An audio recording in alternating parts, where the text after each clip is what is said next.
Hi Unines, this tutorial is relevant for people who have multiple sketches on the same page, and what we want to do is separate them so we can edit them.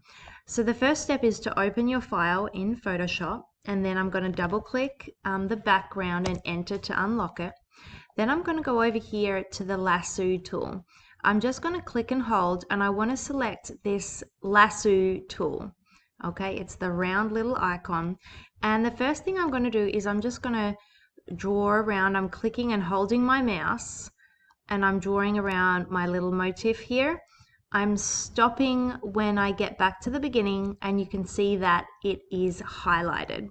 The next thing I'm going to do is right click, and I'm going to go layer via cut. Click that one, and what I can see over here is a new layer. It says layer 1. So I'm going to put a name for that layer. I'm calling that Clover 1, and if I turn it on and off with this little eye icon, you can see that I'm cutting it away, so it's on a totally separate layer.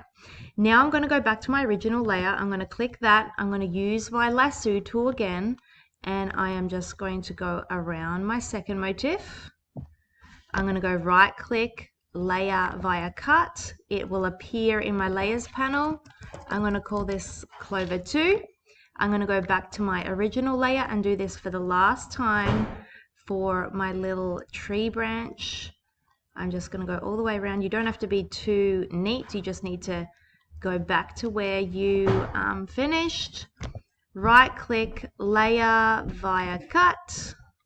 I'm going to call this one branch. And so let's turn off the original layer. I can turn on and off each of them, and you can see they're all separate layers, which is going to make it much easier to edit. Then I want you to go ahead and save your file. You can call this, let's see, edited images _ your name, and you want to save it as a Photoshop file. Make sure it's in your Seussical Musical Poster folder. And then you can move on to the next tutorial where we will edit these images in black and white.